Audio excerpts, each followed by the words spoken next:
கடந்த ஒரு சில மணித்தியாலங்களில் பதிவாகி இருக்கிற சம்பவங்களை வச்சு பார்க்குற நேரத்தில் இந்த போர் இப்போதைக்கு முடிவுக்கு வரப்போகிறது கிடையாது.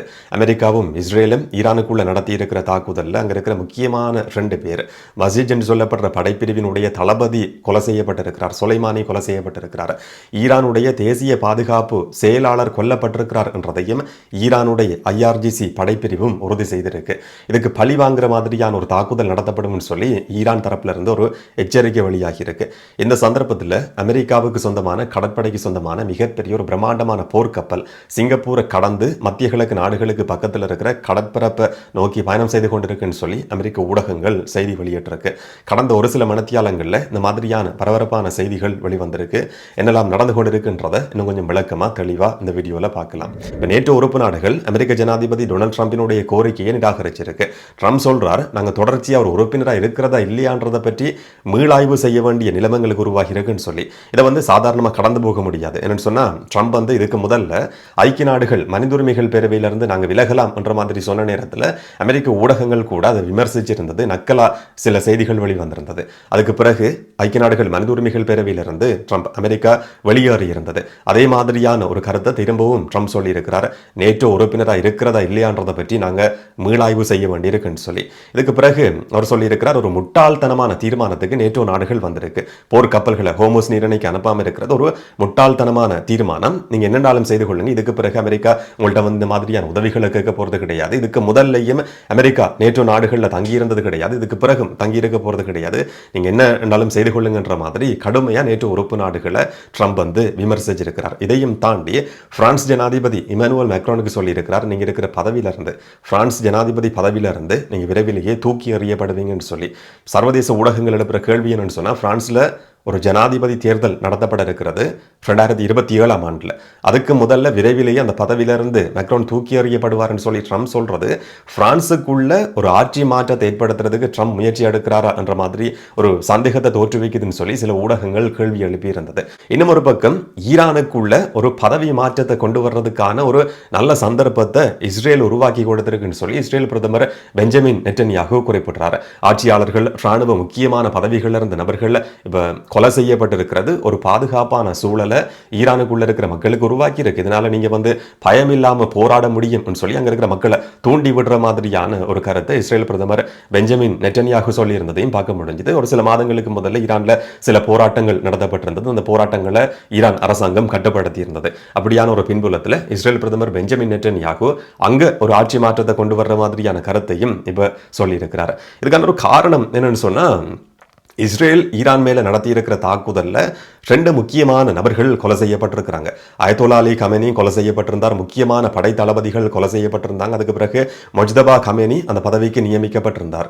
இன்றைக்கு வரைக்கும் அவர் பொது வெளியில தோன்றாம இருக்கிறார். அவருடைய பாதுகாப்பு காரணம் என்ற மாதிரி சொல்லப்படுது. இன்னொரு பக்கம் அவர் காயமடைஞ்சு சிகிச்சை பெற்றுக் கொண்டிருக்கிறார் என்ற மாதிரி அமெரிக்க ஊடகங்கள் செய்திகள் வெளியிட்டிருந்தது.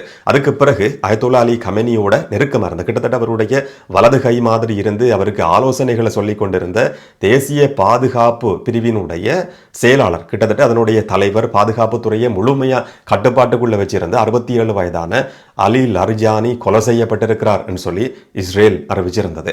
அலி லர்ஜானி சொல்லப்பட்ட நபர் ஈரானை பொறுத்த வரைக்கும் சாதாரணமான ஒரு நபர் கிடையாது. ஒரு நாட்டினுடைய ஒரு படைப்பிரிவு இருக்கு, ஒரு புலனாய்வு துறை இருக்கு. அந்த துறையினுடைய தலைவர் என்றது கமேனிக்கு ஆலோசனை சொல்லக்கூடிய இடத்துல இருந்த நபர் என்றதை பொறுத்த வரைக்கும் இதுக்கு முதல் அவர் வகிச்சிருக்கிற பதவிகளை பார்க்கிற நேரத்திலேயே அவர் சாதாரணமான ஒரு நபர் கிடையாது. IRGC படைப்பிரிவினுடைய தளபதியா கிட்டத்தட்ட 10 வருஷங்கள் செயற்பட்டிருக்கிறாரு. அந்த நாட்டினுடைய அரச ஊடகத்தை கட்டுப்பாட்டுக்குள்ள வச்சிருந்து அதனுடைய தலைவராக இருந்திருக்கிறாரு. அணுசக்தி சம்பந்தமான பேச்சுவார்த்தைகளில் வெளிநாடுகளோட நேரடியாக கலந்து கொண்டிருக்கிற ஒரு நபர். இப்ப தேசிய பாதுகாப்பு துறையினுடைய செயலாளர், கிட்டத்தட்ட தலைவர் என்ற மாதிரியான பதவியில கடைசியா இருந்த நபர், சபாநாயகரா பதவி வகிச்சிருக்கிறாரு. வெளிநாடுகள், நட்பு நாடுகளோட, சைனா, ரஷ்யாவோட, ரஷ்ய ஜனாதிபதி விளாடிமிர் புட்டினோட நெருக்கமான தொடர்புகள் இருக்கக்கூடிய நபர் இப்ப கொலை செய்யப்பட்டிருக்கிறார் என்ற தகவலை இஸ்ரேல் அறிவிச்சிருந்தது. அதுக்கு பிறகு ஈரானும் அவருடைய மரணத்தை உறுதி செய்திருக்கு. நாட்டுக்காக போராடின ஒரு நபர் எதிரிகளினுடைய தாக்குதல், அமெரிக்கா இஸ்ரேலினுடைய தாக்குதல்ல கொலை செய்யப்பட்ட கொல்லப்பட்டிருக்கிறார் சொல்லி அந்த நாட்டினுடைய அரச ஊடகம் செய்தி வெளியிட்டிருக்கு. இவருடைய மரணத்தை பொறுத்த வரைக்கும் இப்ப உயிரோடு இருக்கிற நபர்கள் சொல்லி பார்க்கிற நேரத்தில் நிறைய பேர் வந்து ஈரானை பொறுத்த வரைக்கும் கொலை செய்யப்பட்டிருக்கிறாங்க. படை தளபதிகள் இருக்க முடியும், அயத்துல்லா அலி கமேனியா இருக்க முடியும். அதுக்கு பிறகு இப்போ உயிரோடு இருக்கிற முக்கியமான நபர்கள் சொல்லி பார்க்கிற நேரத்தில் புதுசா தலைவராக நியமிக்கப்பட்டிருக்கிற முஜ்தபா கமேனி, ஜனாதிபதி மசூத் பெசஸ்கியன், இந்த 2 பேரை தவிர மற்ற எல்லா நபர்களும் வந்து கொலை செய்யப்பட்டிருக்கிறாங்க. இவங்க எல்லாருமே நேரடியா ஏதோ ஒரு விதத்தில் இந்த போர்ல சம்பந்தப்பட்ட நபர்கள். அமெரிக்காவுக்கும் இஸ்ரேலுக்கும் எச்சரிக்கைகளை விடுத்துக் கொண்டிருந்த நபர்கள். அலி லர்ஜானியை பொறுத்த வரைக்கும் சில நாட்களுக்கு முதல்ல சொல்லியிருந்தார், அமெரிக்க ஜனாதிபதி டொனால்ட் ட்ரம்ப் நீங்க கவனமா இருங்க, நீங்க கொலை செய்யப்படலாம் என்ற மாதிரி இஸ்ரேலுக்கு நேரடியான ஒரு எச்சரிக்கையை விடுத்திருந்தார். பழி வாங்கும் கட்டாயம், நீங்க எங்களுடைய இதயத்தின் மேல கை வச்சிருக்கிறீங்க, அதே மாதிரியான ஒரு பதிலடி கொடுக்கப்படும், இஸ்ரேல் அமெரிக்காவினுடைய இதயங்களையும் நாங்க கை வைக்க முடியும் என்ற மாதிரி ஒரு எச்சரிக்கையை விடுத்திருந்த நபர் வந்து இப்ப கொலை செய்யப்பட்டிருக்கிறார். ஈரான் தரப்பும் அதை உறுதி செய்திருக்கு. இதோடு சேர்த்து பசீஜ் என்று சொல்லப்படுற படைப்பிரிவினுடைய ஈரான் கிட்டத்தட்ட IRGC சொல்லப்படுறது அரச படை, இல்லாட்டி அங்க இருக்கிற ராணுவத்தினுடைய புரட்சிகர காவல் படைன்னு சொல்லப்படுறது IRGC. அதோட சேர்ந்து செயற்படுற சில துணை ராணுவ குழுக்கள் இருக்கு. அந்த மாதிரியான ஒரு துணை ராணுவ குழுவினுடைய தலைவர் வந்து படை தளபதி வந்து கொலை செய்யப்பட்டிருக்கிறார். அவருடைய மரணத்தையும் ஈரான் வந்து உறுதி செய்திருந்தது. இந்த மாதிரியான 2 நபர்கள் வந்து கொலை செய்யப்பட்டிருக்கிறாங்க. ஈரானும் இந்த மரணம் உறுதி செய்யப்பட்டிருக்குன்னு சொல்லி தகவல் வெளியிட்டிருக்கு. துல்லியமான ஒரு வான் தாக்குதல் இந்த 2 பேரும் கொலை செய்யப்பட்டிருக்கிறாங்க. ஈரானுக்கும் இஸ்ரேலுக்கும் அமெரிக்காவுக்கும் இடையில நடந்த உளவுத்துறை சம்பந்தமான ஒரு தகவல் பரிமாற்றத்தினுடைய அடிப்படையில் இந்த மாதிரியான ஒரு தாக்குதல் நடத்தப்பட்டிருக்குன்னு சொல்லி அறிவிக்கப்பட்டிருக்கு. இந்த ட்ரோன் தாக்குதலா மிசைல் தாக்குதலா என்னன்றது தெரியாது. ஒரு அபார்ட்மெண்ட்ல தங்கியிருந்த சந்தர்ப்பத்தில் அவருடைய மகனோட வச்சு லரிஜானி கொலை செய்யப்பட்டிருக்கிறார் என்று சொல்லி ஒரு சில ஊடகங்கள் செய்தி வெளியிட்டிருந்தது. இதுக்கு பிறகு ஈரானுடைய தலைமைத்துவம் சம்பந்தமான நிறைய கேள்விகள் ஏற்பட்டிருந்தது. அவருடைய மரணம் சம்பந்தமா இஸ்ரேல் ஆரம்பத்தில் சொன்ன சந்தர்ப்பத்தில் சில ஊடகங்கள், ஈரான் சார்பு ஊடகங்கள் வெளியிட்ட செய்தி என்னன்னு சொன்னா, அவருடைய கைப்பட ஒரு குறிப்பை எழுதியிருக்கிறார். ஐரிஸ் தேனா கப்பல்ல இருந்து கொலை செய்யப்பட்ட 84 படைப்பிரிவு உறுப்பினர்களுக்கும் இரங்கல் சொல்ற மாதிரியான ஒரு அறிக்கையை வந்து தன்னுடைய கைப்பட எழுதி வெளியிட்டிருக்கிறாருன்னு சொல்லி அதை ஆதாரம் காட்டுற மாதிரி ஒரு சில ஊடகங்கள் செய்தி வெளியிட்டிருந்தது. அதுக்கு பிறகு கொஞ்ச நேரத்திலேயே ஈரானுடைய அரச படையும் ஈரானுடைய அரச ஊடகமும் லரிஜானியும் கொலை செய்யப்பட்டிருக்கிறார். அவரோட சேர்த்து பசீஜ் படைப்பிரிவினுடைய தளபதியும் கொலை செய்யப்பட்டிருக்கிறார் என்றதும் உறுதி செய்யப்பட்டிருக்கு. முக்கியமான நபர்கள் எல்லாருமே ஈரான்ல வந்து கொலை செய்யப்பட்டிருக்கிறாங்க. ஆனா ஈரான் சார்பு ஊடகங்கள் சொல்ற ஒரு தகவல் என்னன்னு சொன்னா, இந்த மாதிரியான அரசியலோட சம்பந்தப்பட்டிருக்கிற நபர்கள் இல்லாட்டி படைப்பிரிவோட தொடர்புபட்ட நபர்கள் கொலை செய்யப்பட்டாலும் ஈரானுடைய அடுத்த கட்ட செயற்பாடுகள் எப்படி இருக்கணும்ன்றதுக்கான ஒரு கட்டமைப்பு இருக்கு. அந்த கட்டமைப்புக்கு அமைய ஈரானுடைய செயற்பாடுகள் முன்னெடுக்கப்படும் என்ற மாதிரியும் ஒரு சில ஈரான் சார்பு ஊடகங்கள்ல செய்திகள் வெளிவந்திருக்கிறதையும் பார்க்க முடியுது.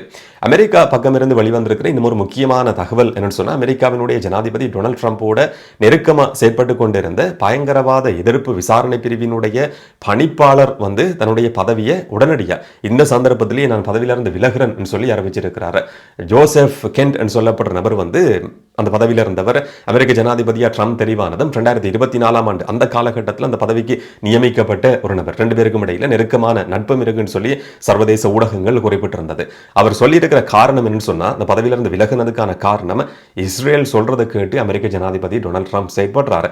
ஈரான் வந்து அமெரிக்காவுக்கு நேரடியா எந்த விதத்திலையும் அச்சுறுத்தல இருந்ததே கிடையாது. அதுக்கான எந்த விதமான தகவல்களும் கிடையாது.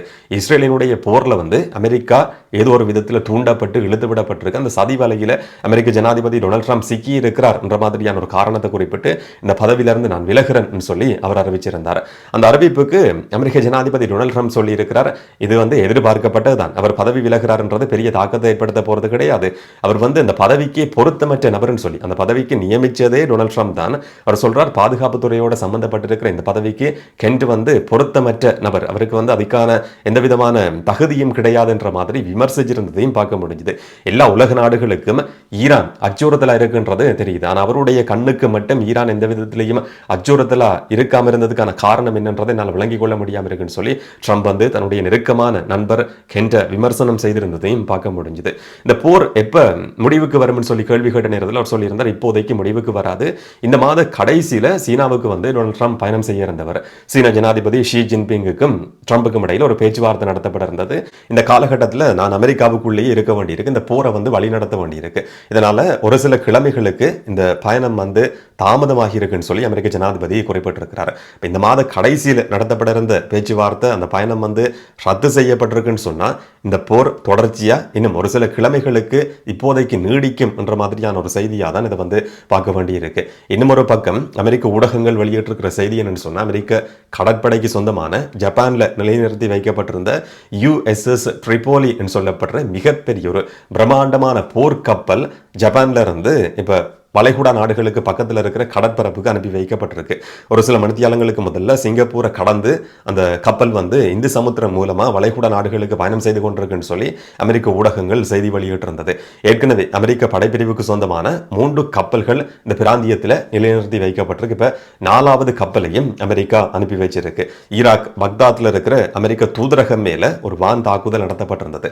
அந்த மாதிரியான ஒரு பின்புலத்தில் இந்த மாதிரி 4வது கப்பலையும் அமெரிக்கா பயன்படுத்துறதுக்கு தீர்மானிச்சு என்ற செய்திகளை வச்சு பார்க்குற நேரத்தில் இந்த போர் வந்து இப்போதைக்கு முடிவுக்கு வரப்போறது கிடையாது என்றதான் இந்த மாதிரியான செய்திகள் எல்லாமே வெளிப்படுத்துது. என்ன நடக்கும் என்றதை நாங்கள் பொறுத்திருந்து பார்க்கலாம். இதை பற்றி நீங்கள் என்ன நினைக்கிறீங்கன்றதை கமெண்ட்ல சொல்லுங்கள். இன்னும் ஒரு வீடியோவில் இன்னும் ஒரு தகவலோட சந்திக்கலாம். வணக்கம்.